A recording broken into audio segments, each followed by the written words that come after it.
Hello, everyone, and thank you for watching Madhyam TV. We welcome you to the third episode of our debate, Agree to Disagree, which is organized weekly by the ambassadors of mediation in collaboration with the Madhyam Youth Forum, the youth wing of Madhyam International Council for Conflict Resolution. Today's topic for discussion is neutrality is a delusion in mediation. Let me begin with first introducing our guest of honor and our four participants for today. Our guest of honor is Mr. A.J. Jawad. He is a mediator since the year 2007 and is presently a trainer with the MCPC Supreme Court of India. He is also a panel mediator with the Bombay Chamber of Commerce and an arbitrator with the Madras High Court. He is empaneled with the SIMC as an India Specialist Mediator. He is accredited as a SIMI Level 3 Mediator. He has been part of mediation training programs in universities in the UK and in India. He is a specialized guest faculty with the Maharashtra National Law University, and he is also a partner with KD Lex Chambers and a resident representative of the ADR or ODR International UK. I welcome you, sir. Thank you, sir. Now, coming to all our participants, in Team A, we have Ms. Lata Prasad. Thank you. She is a practicing advocate in the High Court of Karnataka for more than 34 years. She is an accredited mediator, having been trained under the aegis of the High Court and ISDLS, San Francisco. She is presently a mediation trainer in Karnataka, and she has served as a central government standing counsel in the High Court for 2 terms. We also have with us in Team A, Ms. P. Selvi. She's a practicing advocate at the High Court of Madras since 1991. She holds an LLM in International Human Rights Law from the University of Essex, England, under a British Chevening Scholarship. She has worked as a government advocate in the office of the government pleader at Madras High Court between 1998 and 2001. Ms. Selvi has been a mediator since the last 12 years. Now, both these wonderful ladies are of the view that neutrality is a delusion in mediation. In Team B, we have Ms. Hamida Siddiqui. She's a practicing advocate at Chhattisgarh High Courts in the last 28 years. She has done her MSc in zoology and is presently the Deputy Advocate General at Chhattisgarh High Court. She is an accredited mediator since the year 2011 and has recently completed her diploma in ADR from MNLU Nagpur. We also have with us in Team B, Ms. Seena PS. She is a practicing advocate at Calicut, Kerala since the last 21 years and is also an accredited mediator with KSMCC Kochi. And now both these wonderful ladies feel that neutrality is not a delusion in mediation. I welcome all of you. But before I hand over the stage to our guest of honor, let me briefly explain the rules of this discussion. The discussion is in 4 rounds. In round 1, we have 3 minutes given to each participant to give their views on the topic.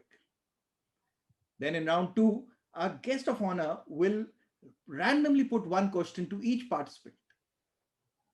And after they have answered, the round 3 will begin, where again 3 minutes will be given to each participant to give their rebuttal. Last but not the least, in round 4, the guest of honor will summarize the discussion and the program shall stand concluded. With this, I now hand over the floor to our guest of honor for the day, Mr. A.J. Jawad. Thank you. Thank you, Sumit, for the wonderful introduction. And thank you to Ambassadors of Mediation and the Madhyam Youth Forum for the honor of being a guest of honor in this very interesting debate that is going to take place between 4 very experienced and very versatile participants. I would like to first start with Lata Prasad. who is going to argue for the motion neutrality is a delusion in mediation. Thank you, Jawad. On to you, Lata. Thank you. Thank you. Neutrality, it's a delusion, yes. One of the principles of professional ethics is inadmissibility of conflicts of interest. And principle of neutrality is closely related to the conflict of interest.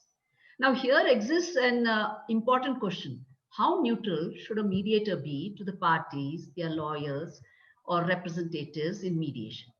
Not to forget that ethics dilemma also exists. Now, of their attitudes towards dispute in mediation, you always start as a neutral. However, with passage of time, after hearing parties, you may start being with one side of the party at the back of your mind, and this impacts the neutrality. Of course, one very important principle of mediation is that the process must be neutral and free from bias. The third party, who is the mediator, is normally called the neutral third party because the process places the responsibility of neutrality on the mediator.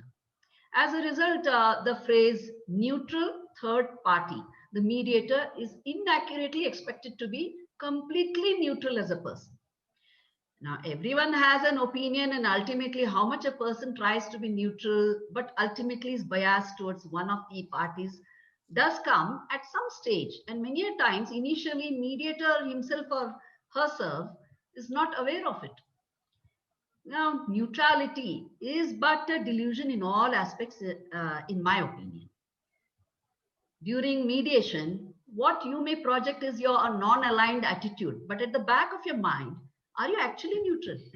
A mediator must recognize the power that influences and affects the outcome in caucus. Accordingly, the need to maintain neutrality arises. But it should be recognized that maintaining neutrality has its limits. Given the way our unconscious minds operate, no mediator can hope to achieve perfect neutrality. Since no other field in the realm of social science, according to me, can claim perfection in this regard, mediators should not be expected to adhere to an unrealistic standard of perfection. Well, studies have also shown that exercising willpower, which is mentally challenging and renders a person more susceptible to impulses. So given this principle, mediators, that is, who are neutrals, have to exercise a lot of self-control in the mediation process. Unlike, say, advocates, they don't have the luxury to advocate a position, and as such, they use a great deal of mental energy. So all in all, what I would say is this is but nothing but a delusion.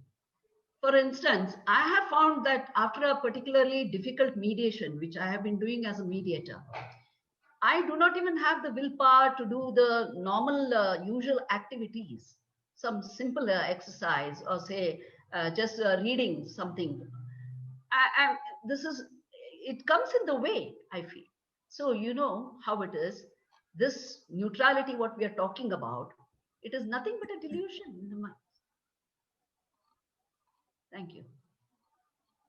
Thank you, Lata, for the very lucid explanation. Now over to you, Selvi. You are also supporting the I motion. support Lata's statement and I would go further. I would say mediation should be placed within the framework of, within a justice framework. We all support the mediation process because we look out for an outcome which has certain basic standards, and those basic standards are fair treatment, equality, dignity and respect of the individual, autonomy and freedom of the individual. So these basic tenets are important in the outcome, and that is why we all support this process. Neutrality is different from impartiality.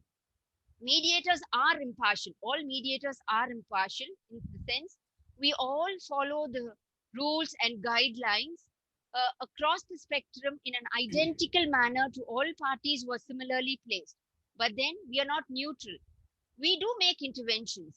When we make interventions are when there is a power imbalance, we tend to intervene. And we are adopting a facilitative method of mediation. So in a facilitative mediation process, what we seek to do is we redistribute the power. And power, I mean, has different forms. it could be formal authority, it could be information power, it could be knowledge power, it could be resources, it could be moral power. So all these put together constitute power, and many more too. But both neutrality and power are both not absolute, they are contextual. And it is important to make these interventions, because otherwise we would be leading to a situation where we would be party to an outcome which may be exploitative. So these interventions are legitimate, and interventions can be in different forms at different points. One instance would be like at the stage of options generation. When the parties are generating options, the mediator invariably intervenes and very subtly tries to swerve them to an outcome which she feels is more appropriate towards the parties. Sometimes it happens in a subtle way, sometimes it happens covertly. When you are already, when the mediator in her own understanding feels that if this outcome were to come out, then maybe both parties would be benefited. And then there's another important intervention to very strategic questioning, leading questions, suggestions to the parties, so that they are kind of swerved towards a particular outcome. And another important intervention is when we see for ourselves as mediators that one party has low negotiation skills, that time too the mediators tend to intervene, and there is definitely a breach of neutrality. That apart, so I would stress the fact that neutrality is the delusion in two counts, on two counts. One is at the point of intervention when the mediator intervenes, and secondly, mediator herself as a source of power, as somebody who unwittingly exercises power. So when these two conflicts, when I wouldn't say conflict, when these two positions are there within the mediation process, then definitely neutrality, yeah, is a delusion and cannot be said to be non-delusional. Thank you, Selvi. Over to you, Hamida. Now you're arguing against the motion, right? Thank you. Thank you so much, Jawad sir. Neutrality is a delusion in mediation? Absolutely not. Because in the very definition of mediation, the neutral word is there. According to the definition of mediation, mediation is a structured process in which a neutral third party facilitate the parties into litigation to reach their own conclusion. Therefore, neutrality is the foundation of mediation. And mediator has to understand throughout the process of mediation that ultimate owner of the dispute are the parties, not the mediator. And their choices of or chances of resolution can be exercised by them only, not by the mediator.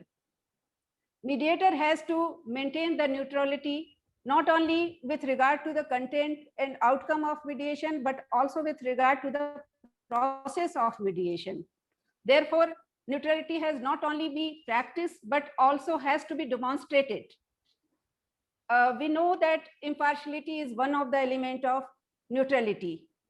Impartiality, when there is absence of impartiality, the mediator shifts from his or her neutral status. Most of the time, impartiality and neutrality go hand in hand. Impartiality refers the management of the process of mediation, and the neutrality indicates the neutral status of the mediator itself. So being neutral does not mean that mediator becomes inactive, because as per it has been said by the despot, if you are neutral in a situation of injustice, you have chosen the side of oppressor. So take sides with great moral values involved. There should be empathy with neutrality. The mediator should not be swayed away with the emotions of the parties. A mediator is said to be neutral in his status if he has no vested interest and he is not acquaintance with either of the party. Any mediator cannot be neutral if he has any acquaintance with any of the party, or he or she develops soft corner with one of the party and he has bias against any one of the party, or he or she has a temptation to involve into the very result of the party. Therefore, impartiality and neutrality are the soul of the mediation. And if, as we know that justice is not to be done but has to be seen, so impartiality is the method to show that the mediator is impartial, and neutrality is the status of the mediator. And as I said, being neutral and demonstrating neutrality is essential not only for the result of the mediation, but also to cooperate in mediation and to take the maximum outcome and confidentiality from the parties. Therefore, in my opinion, the neutrality is the foundation of mediation. Thank you, Hamida. What do you have to say, Sina, in support of what Hamida has said? Thank you, sir. And a very good evening to all for giving such an opportunity to share my views before the esteemed panel of judges. So first, let me quote the words of Napoleon Bonaparte. Like, nothing is impossible. All you have to do is to believe and persevere. Then the call will be yours. So what does it show? That neutrality is not an impossible thing, and it is not at all a delusion at all. So what is this delusion means? It is just a mental status of these parties. So coming to the definition of neutrality, what does it indicate? It's a state of supporting or helping both sides with equal degree of support in a conflict or a disagreement between them. Neutrality in mediation is not being able to be non-partisan to one or all sides. So one way, when we take the definition of, or we are coming to the definition of delusion, in a simple meaning, we can say that it's just the psychological issue alone, because in its plain sense, it means not a real or a correct belief it is, but a false belief in spite of any mode of evidences. It's fixed false benefits that conflict with the reality. So when we come to the role of a mediator in the mediation process, who is the mediator? Like that, when we'll be asking that, the mediator in its first sense, either he or she, they only facilitate the process of mediation. They're not even suggesting anything to the parties, either to the parties or making a pronouncing a judgment in favor of them. They are just trying to correct or take away or eliminate the impasse in between the parties and trying to help the parties to reach an amicable settlement in between them. So a mediator is not at all supposed to step into the shoes of the parties, any of the parties. So as we all know, neutrality is the main pillar of mediation. It is an ability or a strong, prepared mind. Since mediation is a party-centered one at any cost, neutrality is possible in mediation, and it is not at all a delusion at all. So one thing we may think that after all, this mediator is a human being. So how can a human being be neutral in all the mediation process? That's absolutely incorrect according to me, because as a mediator, we are raised to the position of a mediator from the human being after getting a thorough training and with such a lot of experiences. So at any cost, we cannot, in the position of a mediator, act as a just human being. So at any cost, after getting this training and also with our experience, we can see that neutrality is not at all a delusion in mediation. So as far as a party is concerned, any of the parties are concerned, what they are expecting from a mediator is not the sympathy of this mediator, but what they are expecting is the empathy of this mediator. So when one say that I am a mediator, he should come with a neutral position. So it's not at all an impossible one. So we can take this. After all, what is neutrality? It's not just a personal problem. As long as men feel that he could be so, due to his own inability, it's for him to lose that position, to withdraw from that position and take back to the role of an advocate, not as a mediator. So neutrality, according to me, is not at all a delusion at all. And when we consider how we can assess whether there is any, the neutrality or not, it is the body language of the mediator which determines whether he is neutral or not neutral. So as far as this body language of the mediator is concerned, it should feel that the parties should feel that when they approach this mediation with such a fair belief that it will be solved from there, they should see that this mediator, and we should see that as a mediator, we should see that we are sitting there as a mediator, not to resolve the impasse in between the parties.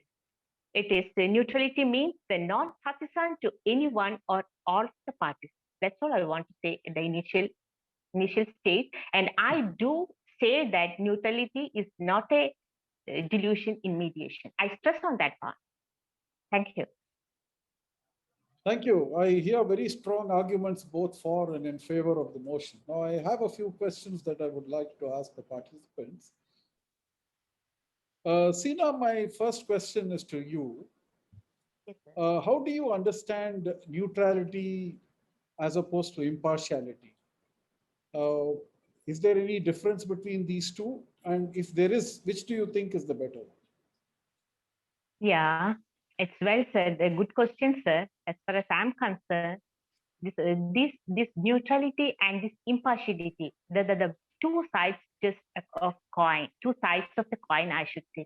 Because as far as a good mediator is concerned, he should be or she should be both neutral and impartial.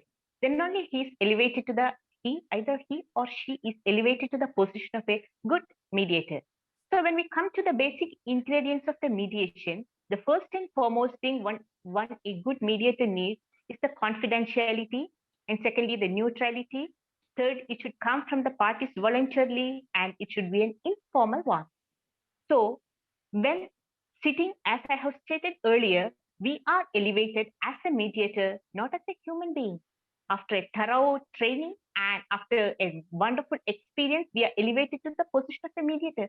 So at any cost, we cannot be this neutrality aspect and the impartiality aspect that can be a delusion in this process of mediation. So once we can say that how these things are said to be in a neutral position, coming to the chemistry or the scientific effect. So when we come to the scientific aspect of the water, which is said to be the elixir of life. So what is water in the chemistry nature? If you think about the chemistry nature, what is pure water? That is just the neutral situation. So it is neither acidic nor alkaline in nature. So when the things are just like that, we can say that the mediator can be neutral also and impartial also.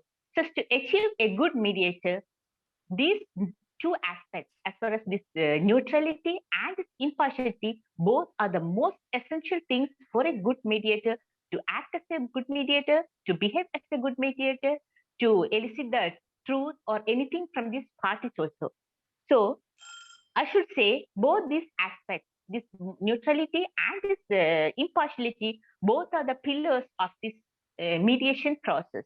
And it's not a simple thing to say that a mediator can't be a neutral. I mean, the mediator can't be a neutral or can't be an impartial one. Since just for example, we take the example of Section 13B when we file under the Hindu Marriage Act. Mostly one advocate will be there and he'll be impartial to both parties. I should say they're neutral to both parties. So he is not taking any private interest or bias towards any of them. So at any cost, I should say, once again, I'm repeating the same to say that neutrality and impartiality, they're the two sides of the same coin. Thank you, sir. Thank you, Sina. My next question is to Selvi. Selvi, can you share with us any of those moments when you have thought, oh my God, what is this? Or what the hell is happening when you're doing a mediation? Now, do you believe that it is those moments where your neutrality really goes for a sixth? And what do you do when that happens? It is precisely one of those moments that made me go for the motion, where I said it is delusional. Because there's this matrimonial dispute that came up before me where this husband had entered into another marriage while the first one was pending, was very much in existence. So he was facing a criminal action of bigamy there. And the first wife had come before us, and both for maintenance, for herself and for the child, and her position and asking what her status is going to be like. So the first thought that came to me, considering the kind of feelings I have towards this kind of unjust, unfair, or illegal act of the husband, but yet those moments where there was anger which I suppressed.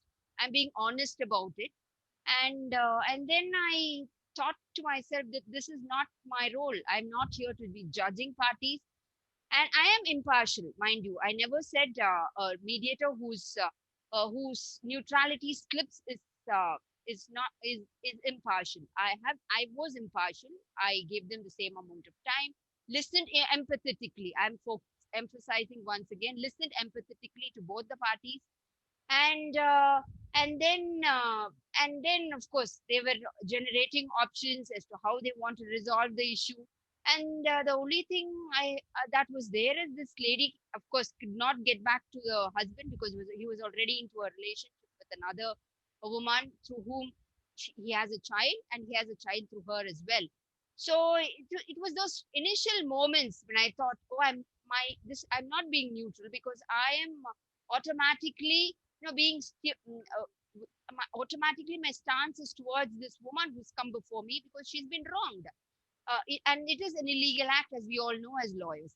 Okay. So that is the reason why I I I'm so strongly for the motion that neutrality is a delusion, because not just me, this is just one isolated case that I'm presenting, but all of us had the moments. And it is very easy to say, if you've lost your neutrality, you just leave the case. I mean, you needn't continue, but that is not. It's not like you have to leave the case that merely because there was a slip. But the fact is that could sometimes we are aware of it, but many times we may not be aware of it. And that is what I would like to, even we may not even be conscious about it. So how many of us will have the, I wouldn't say courage, but will have the maybe the integrity into introspect and think, oh, maybe these moments I really wasn't neutral. So that is why I keep emphasizing that it is a delusion, and it is not possible for mediators to be neutral at all times, in all cases, in all instances. But definitely, yes, we are impartial. So I still support and go by the motion that it is a delusion. I just have a small follow-up question for you. What I hear you saying is that neutrality and impartiality are two different things, whereas Sina seemed to argue that they are two sides of the same coin. Do you disagree with Sina on that aspect, or do you agree with her? I don't. You feel that If neutrality? it were equality and discrimination, I would say they are on the two sides of the same coin very clearly, and I can establish that. But here, I don't want to get into these jargons or nomenclature, but they are so confusing. It is very easy for people to say, just like Seema also said, no disrespect to her, impartiality, non-partisan. These are all just names which we just keep throwing here, there, everywhere. I am very clear. To me, impartiality connotes certain things, and to me, impartiality is when I apply the rules, the guidelines in an identical manner to persons who are similarly placed. That is it, nothing else. You substitute another word, you use a different meaning. I am not into that. I'm not going to be drawn into that also. To me, Okay. neutrality is different. It is different. That is why I said we are impartial, but we are not neutral. And there are certain things that are happening within us, at the back of our minds, you call it, but within us, we need to introspect and think, am I neutral here? And that comes from your strong sense of justice, which is justice as fairness, not justice merely in terms of outcome, in terms of, some settlement. Oh, it's a win-win situation. The parties have decided, what have I got to do? I Why would get the I point. intervene? I get the point. Yeah. Thank you, sir. Thank you. Next to Lata. Lata, what would you do as a mediator when you feel that your neutrality is compromised? Where do you draw the line and say that this is it, I can't go on anymore, and you wish to withdraw from the mediation? Well, Javad, thank you for bringing up such an important aspect of it. I would start saying that we all carry our own baggages and we have our own stories, our own perceptions when we come to mediation as mediators.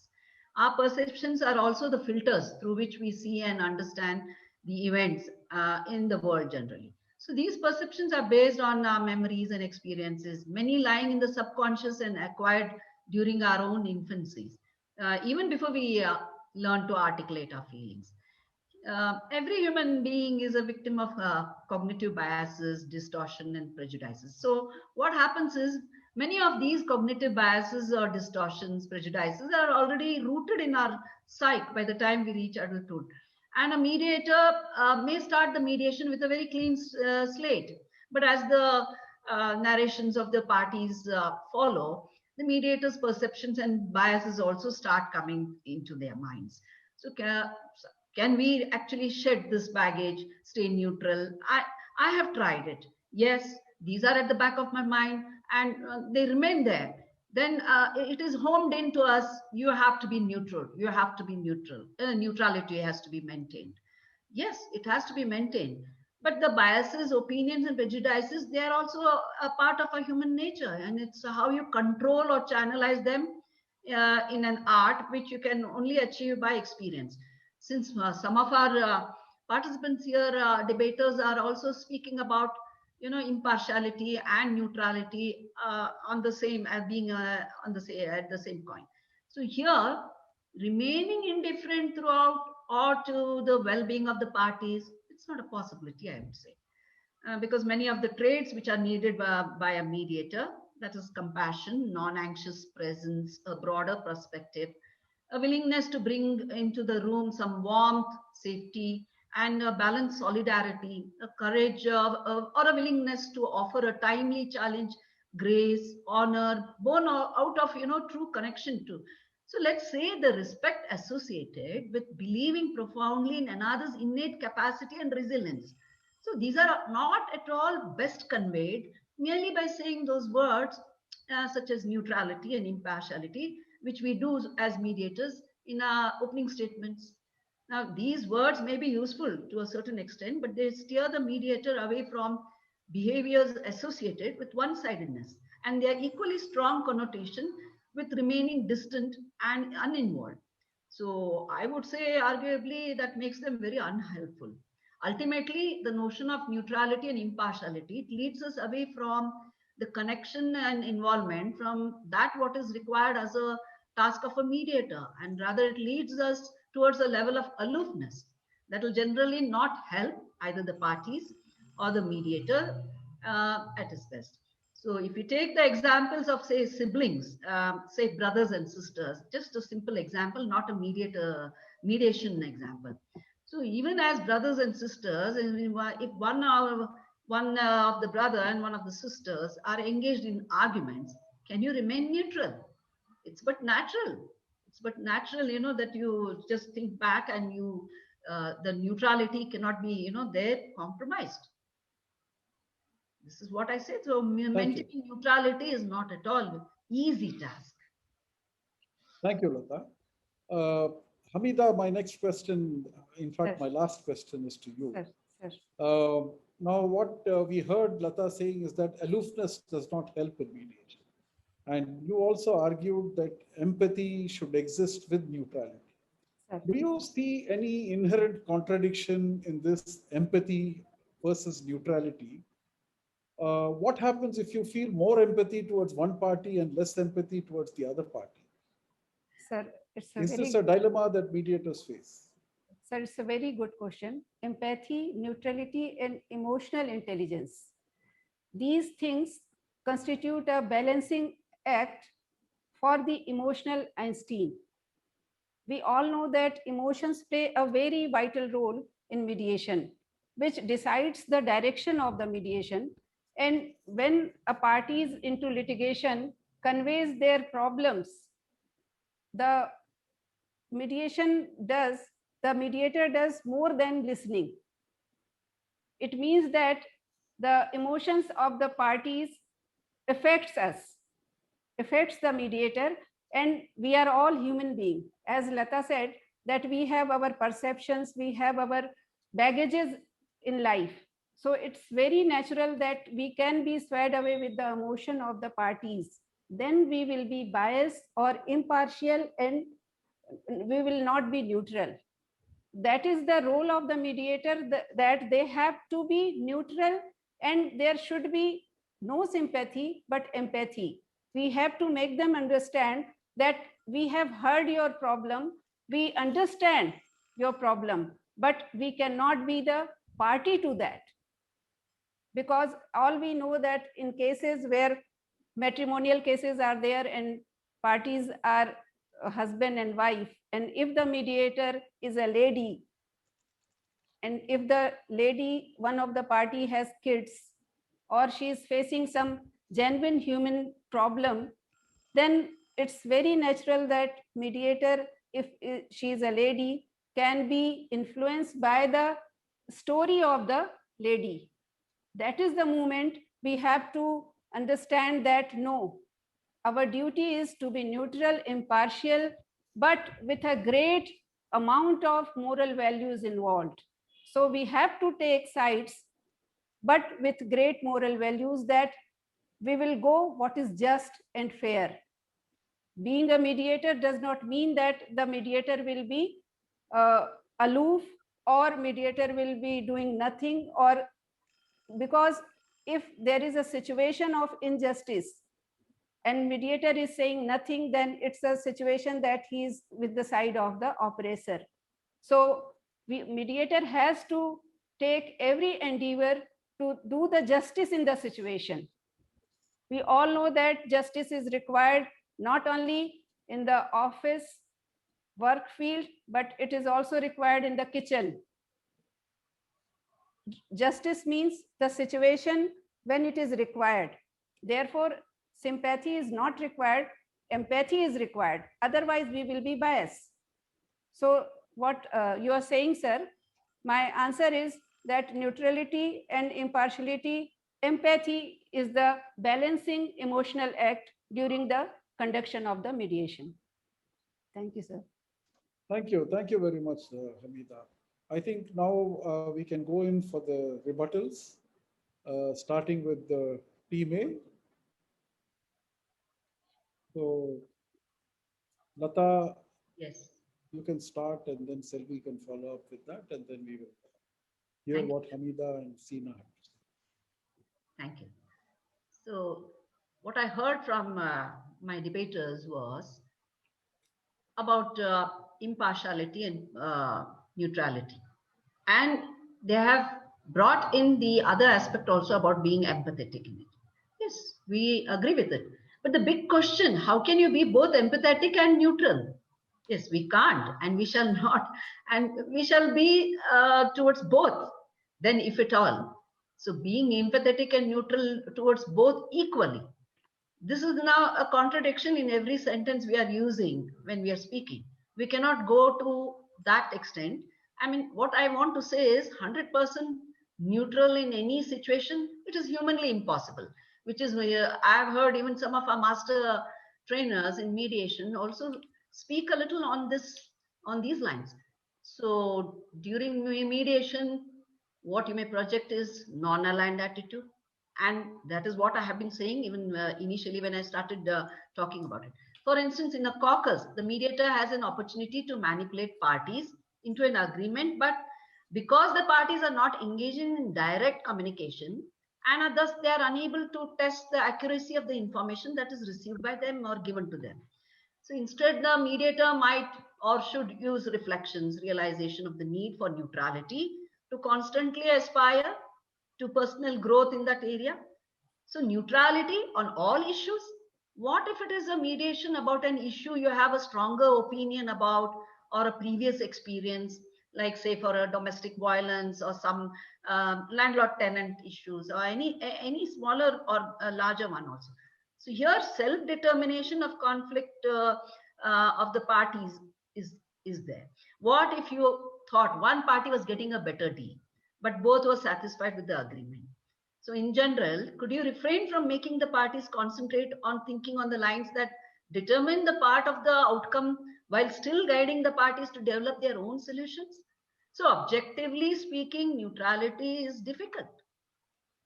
Theoretically, it is fine. Theoretically, you say it, that's the concept which is involved in mediation. Yes. But as I'm saying, it is very difficult. Yeah. Thank you, Lata. Selvi, over to you. Thanks. In addition to that, picking up from what Team B had said, well, they did focus on justice, which is what I've been saying from the beginning. They said, yes, you have to be just, you have to have a just system, a just outcome. When you want to have a just outcome, then there is the necessity at some point where you would be intervening. That is what I would say. That is what I said initially, and I repeat again that there is power imbalance. It could be resource imbalance, where one of the parties, has a very good lawyer to put forth her points, and the other party may not have such resources to engage a lawyer. So in that cases, it becomes very difficult, and merely because the lack of a lawyer in a negotiation, we cannot allow the process to fail. There is no question of the person being the person is being impartial, but at the same time your interventions will deem to be appear as if you're slipping from your neutrality.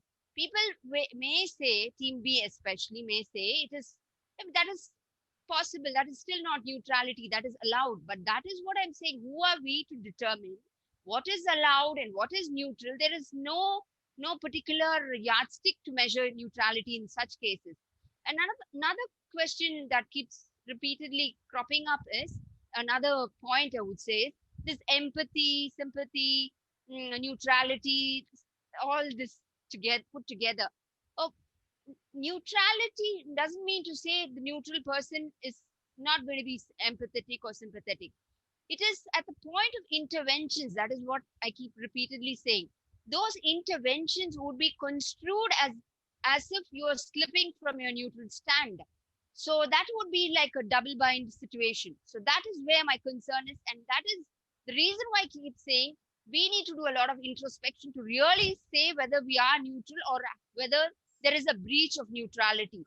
Another important thing that came up from Team B's submissions were that the body language was very, very important. A neutral mediator, I don't think, is ever going to show any animosity merely because the person contracted another marriage or has treated his partner badly, or abandoned the child. Those kinds of overt gestures, I don't think is what we're talking about. It is those subtle things which happen within us where the focus, the process, I repeat once again so that we get clear. There are two components. One is the process and the other is the outcome. The process bit, we are neutral. Mediators are neutral. We are impartial, you call it. But it isn't the outcome. We should not allow that to, for the balance to tilt in favor of a low negotiating skilled person. So that is why I'm saying again that no matter what, the outcome should be a fair outcome, a just outcome, and we cannot allow the parties to leave the mediation room with an unfair outcome. So that is why I emphasize that neutrality is a delusion. Oh, thank you, Selvi. So, Hamida, what do you say about this? To my opinion, sir, neutrality means the refusal to any support or favor and any side of dispute. So mediator should be belonging to neither party. And if the mediator has some situation which is required to be controlled, then it cannot be said that mediator is not neutral. What Selvi is saying, that we can go up to the extent of being impartial in the mediation process when the situation occurs or the situation arises. To my opinion, neutrality, impartiality are very good thing in mediation, but being neutral does not mean that mediator will sit idle or he will not intervene the situation when another party, both amongst both of the party, one of the party is oppressor, or we can say that he is more powerful and manipulative. In that situation, mediator has to intervene in the situation. But that is the requirement of the moment. It doesn't mean that he is impartial or not neutral. Therefore, the role of the mediator is to maintain the impartiality, neutrality throughout the mediation process. And if the either party has some moral values not befitting to the mediator, it doesn't mean that mediator will take side of another party. Irrespective of any emotion or any situation between the parties, what is the requirement of the moment, that has to be seen by the mediator. And there are so many ways, like the case which has been referred by Selvi, the another party, the husband performed another marriage. So we cannot take the lady to the husband back. Therefore, there are so many ways to settle the dispute, like monetary benefit, or if they have a child between, there can be better arrangement for the child. So it's a balancing act. It doesn't mean that a mediator is taking side of the wife. So justice can be done and the neutrality can be maintained at any moment of the time during the mediation. Only thing we have to understand that the ultimate owner of their dispute are the parties. We can just facilitate in a very neutral way. That's it. Thank you, sir. Thank you, Hamida. Seena, you want to add anything to what Hamida has said? Yes, of course, definitely, sir. Sir, at any cost, I cannot agree with Team A. Because what Selvi has stated is that at the time of intervention of these parties, somehow this neutrality or partiality comes into the position. That's absolutely incorrect as far as a good mediator is concerned. I was saying at the first beginning itself, I was saying that what is neutrality? It is just a personal problem alone. It is not, it is meant to an individual alone. And one cannot, there might be exceptions who are having neutrality or who are considering neutrality as a delusion in this mediation. But at any cost, I cannot say so because there are exceptions, and these categories of persons, they are coming to that exceptions only. So, as far as a man feels that he can't be so, that is his inability alone. Note, we cannot say that he's having the ability to mediate. So when one feels that I have become I'm not neutral to this mediation process and I'm partial, I'm having some sympathy towards one person, it's better for him to stop that proceeding and leave back from that position to a mere advocate. So once we have raised to the position of a mediator, as I have stated earlier, we are trained mediators, not as a simple or mere human being we are standing there in.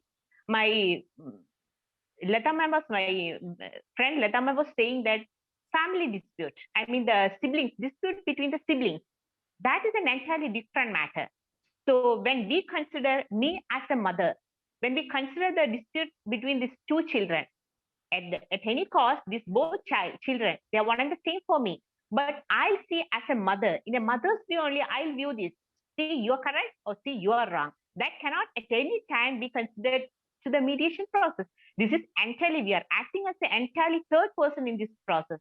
And as I have stated earlier, this neutrality and impartiality that should be maintained by a mediator, good mediator, that should not be taken back by any of these kinds of any illusions or sympathetical view or anything of that. What a good parties, I mean, what the parties are expecting from a good mediator is simple empathy only, not the sympathetical view. So what's the nature of this mediator, good mediator? That she should or he or she should try to resolve the impasse between these parties. What and all differences or disagreement are there in between these parties, that has to be come to a settlement. That she's not suggesting that, but he is trying to elicit from these parties and giving to a fair procedure. So at any cost, I cannot agree with Team A to say that neutrality is a mere delusion. I keep on stressing on my point, which says that neutrality is not at all a solution. Because one more thing which I want to add further to this point is that we are leading as a good mediator, we are leading to the parties to a win-win situation. So one party coming and if he loses something, he'll feel bad about that. The failure of this mediator comes. The both parties should feel that we have won in this process. We have mediated, there was a good mediation and we have won in this process. Then only that mediation comes to a success. So at any cost, I cannot agree with Team A. I am still sticking on my position to say that neutrality is not at all a delusion in this mediation process. Thank you, sir. Thank you, Tina. So now I have the very difficult task of summing up so much of information that has come from both sides. I think one of the trickiest things about a very good debate is that both sides are so strong, they put forth their points so strongly that the listener gets completely confused as to what is right and what is wrong. So, there's quite a lot to digest now. It has to be processed. So to be very brief and to just sum up what Team A has said, Team A's argument is that neutrality is a delusion because there are instances in a mediation where intervention is required by the mediator to reallocate the power balance between the parties or to guide the parties in the negotiation. So in such situations when the mediator uh, has to be empathetic towards one of the parties a little more than the other party, uh, where is the question of neutrality over there? And Team A also argued that let us not go by the nomenclature of neutrality, impartiality, and so on. Let us see that what is our ultimate aim. As long as the process is just and fair, and the outcome is just and fair to both the parties, that should suffice, is what I understood from Team A's argument. I hope Team A agrees with my summation of what they've said. And as far as Team B is concerned, Team B agrees that yes, the justice framework should not be compromised. But at the same time, empathy does not mean that your neutrality is compromised also. So the mediator should have the emotional intelligence to balance between empathy and neutrality. And there should also be a demonstration of that neutrality through the body language and through the way the mediator conducts herself with both the parties. So once that neutrality is demonstrated, that means that neutrality is essential, is an essential and integral part of the mediation process. So therefore, we cannot call it as a delusion. It is something that cannot be compromised on. And if at all the mediator feels that the impartiality or neutrality is compromised, then the best option for the mediator is to opt out of the process. I hope I have summed up what you have said, Team B. So thank you very much. It was a very interesting debate. It was a very good learning experience for me also, and I'm sure our audiences are going to benefit from this very, very interesting, very eloquent, very powerful arguments that both sides have advanced. Thank you once again. Thank you, everyone. It was indeed a very informative session. Thank you. Thank you, our guest of honor, Mr. Jawad, for being such a wonderful guest of honor. I also thank all the participants, Ms. Lata Prasad, Ms. P. Selvi, Ms. Hamida Siddiqui, Ms. P. Sina, for such an interesting discussion. Last but not the least, I thank all our viewers for watching this discussion today. Do keep watching Madhyam TV. We will be coming back with more discussions every week on our web series, Agree to Disagree. Thank you.